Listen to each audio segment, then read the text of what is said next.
Good morning to all. आज आप class 8 Hindi course book का जो हमने एक्सरसाइज 6 को थोड़ा आधा पढ़ा कर छोड़ा था, सबसे पहले उसके बारे में जानना है। तो हमने आपको यहाँ तक बताया था कि एलिसा उन लोगों के साथ ही रुक गया। उसने उन लोगों के दूध के लिए एक गाय और उनका खेत जोतने के लिए एक घोड़ा खरीदा था, साथ ही अगली फसल तक के लिए उनके लिए अनाज खरीद कर रख दिया। एक दिन एलिसा ने सुना कि बूढ़ी स्त्री अपने बेटे से कह रही थी, बेटा ये मनुष्य नहीं देवदूत है, ऐसे भले आदमी संसार में अधिक नहीं हैं। एलिसा ने जब अपनी प्रशंसा के ये शब्द सुने तो उसने सोचा कि मुझे यहाँ से चल देना चाहिए। घर के लोगों के लिए मैंने अगली फसल तक का प्रबंध कर दिया है। अगले दिन जब घर के लोग गहरी नींद में सो रहे थे तो वह चुपचाप क्या कर दिया, चल पड़ा। उसके रुपये समाप्त हो गए थे, अतः उसने यरूशलेम जाने का विचार छोड़ दिया और घर की ओर चल पड़ा। अब देखिए, घर पहुंचने पर उसके परिवार के लोग बड़े प्रसन्न हुए। उन्होंने पूछा, क्या आप यरूशलेम हो आए? एफिम कहाँ है? एलिसा ने उन लोगों को कुछ नहीं बताया, केवल इतना कहकर टाल दिया कि ईश्वर की इच्छा नहीं थी कि मैं वहां जाऊं। दूसरा, मेरा सारा धन मार्ग में ही समाप्त हो गया, इसलिए मैं एफिम के साथ न जा सका और बीच में ही लौट आया। अब देखिए, उधर एफिम गांव की झोपड़ी छोड़ने के बाद जितना शीघ्र हो सका यरूशलेम की ओर चला।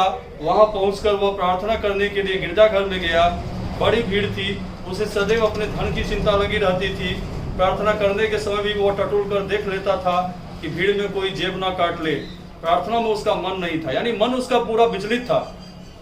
गिरजाघर के भीतरी भाग में 36 दीपक जल रहे थे। किसी भी तीर्थयात्री को वहां जाने की अनुमति न थी, परंतु दीपकों के प्रकाश के पीछे उसने एक ऐसा दृश्य देखा जिससे वह आश्चर्यचकित हो गया। वहां उसे एक वृद्ध पुरुष की झलक दिखाई दी जो बिल्कुल एलिसा की तरह था। एफिम सोचने लगा, यह एलिसा कैसे हो सकता है? उसे तो मैं पीछे छोड़ आया हूँ। परंतु जब उसने उसकी ओर फिर से देखा तो उसे पूर्ण विश्वास हो गया कि वह एलिसा ही है। उसे अपने मित्र को देखकर बड़ी प्रसन्नता हुई। वह सोचने लगा कि एलिसा बड़ा भाग्यशाली है। उसके मन में आया कि अगले दिन अपने मित्र की सहायता से मैं भी वहां जा सकूंगा। एफिम बराबर एलिसा की ओर देखता रहा। जब प्रार्थना सभा समाप्त हुई, भीड़ इधर उधर बढ़ने लगी। एफिम को भी डर लगने लगा, कहीं कोई जेब ना काट ले। जेब को हाथ में दबाए हुए उसने भीड़ में आगे बढ़ना आरंभ किया, परंतु बाहर आने पर उसे एलिसा कहीं भी दिखाई न दिया। अगले दिन एफिम गिरजाघर गया। उसने गिरजाघर के भीतरी भाग में दीपकों के पास अपने मित्र एलिसा को पादरी की तरह हाथ फैलाए खड़े देखा, परंतु प्रार्थना समाप्त होने के बाद वह उस दिन भी अपने मित्र को न पा सका। तीसरे दिन भी यही बात हुई। एफिम यरूशलेम में 3 सप्ताह रहा। वह प्रतिदिन गिरजाघर में जाता, वहां अपने मित्र को एक विशेष स्थान पर गंभीर मुद्रा में खड़ा देखता, परंतु इसके बाद उसका कहीं पता न लगा। तो अतः एफिम अपने घर की ओर चला। रास्ते में वह उस गांव के झोपड़े में पहुंचा जहां एलिसा रुका था। उसे दरवाजे पर बूढ़ी स्त्री दिखाई दी। वह बोली, आइए बाबा, हमारे साथ ठहरिए और भोजन कीजिए। हम सदा अपने यहाँ यात्रियों का स्वागत करते हैं। एक यात्री ने ही हमारी प्राण रक्षा की थी। एफिम समझ गया कि वह स्त्री एलिसा के बारे में बात कर रही है।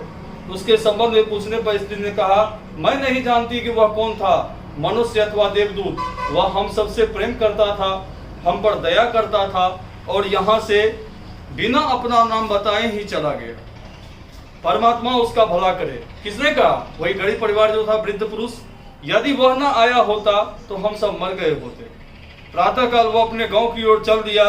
गांव में पहुंचकर सबसे पहले एलिसा के घर गया। एलिसा अपनी शहद की मक्खियों की देखभाल कर रहा था कि एफिम को देखकर उसने नमस्कार किया और बोला, आओ मित्र, आशा है कि तुम यरूशलेम की तीर्थ यात्रा सकुशल पूरी कर आए होंगे। एफिम बोला, मेरा शरीर तो वहां अवश्य पहुंच गया, परंतु मेरी आत्मा वहां पहुंच न सकी। इसमें मुझे संदेह है। मुझे पूर्ण विश्वास है कि तुम्हारी आत्मा वहां अवश्य पहुंच गई। मैंने तुमको साक्षात गिरजाघर के भीतरी भाग में दीपमाला के पीछे खड़े देखा है। तुम ही सच्चे तीर्थयात्री और ईश्वर के प्रिय हो। मैं समझ गया हूँ कि मानव सेवा ही सच्ची ईश्वर सेवा है और दीन दुखियों की सहायता करना ही सच्ची तीर्थ यात्रा है। तो आपको कहानी समझ में आ गया?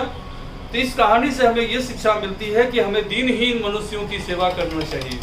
ठीक है, तो उससे वह सेवा से बड़ा कोई तीर्थाटन नहीं है। समझ में आ गया। अब इसका जो शब्दार्थ है वो आपको याद करना है। अब देखिए, एलिसा की आजीविका का क्या साधन था, तो वहां जो है आप टिक लगाएंगे मधुमक्खियां पालना। एफीम और एलिसा ने क्या प्रतिज्ञा की थी कि साथ साथ यरूशलेम की तीर्थ यात्रा करना। तीर्थ यात्रा से क्या लाभ है, तो तीर्थ यात्रा से आत्मा पवित्र होती है या ईश्वर की प्राप्ति, दो में से कोई एक टिक मार दीजिए। एफीम ने यरूशलेम में एलिसा को कहां और किस रूप में देखा, तो इसमें दे देंगे गिरजाघर में दीपक के पास पादरी की तरह हाथ फैलाए। सच्ची तीर्थ यात्रा क्या है, सच्ची तीर्थ यात्रा है दीन दुखियों की सहायता करना। तो आप पेंसिल लेकर के टिक लगा लेंगे। आगे देखिए, आगे जो कुछ भी है, एक भी जो है आपका ऐसा कुछ नहीं है जो हमको बताना पड़े। जहां तक क्वेश्चन आंसर की बात है, तो हम आपका क्वेश्चन आंसर एक्सरसाइज 4 तक डाल दिए हैं। अभी ये एक्सरसाइज आपका कौन सा है, एक्सरसाइज 6 है। 6 के बाद अब आपका जो एक लास्ट चैप्टर है 7, ये 7 हम नेक्स्ट वीडियो में आपको बताएंगे।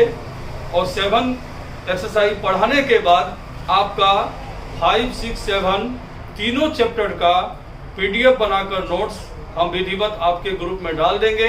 आप विधिवत उसका नोट्स करके हमको करेक्शन के लिए हमारे ग्रुप में भेज दीजिएगा। ओके, आप चिंता मत कीजिए, हम सारा काम आपका अप टू डेट कर देंगे, लेकिन आपकी तैयारी भी उस अनुसार होना चाहिए। Thank you.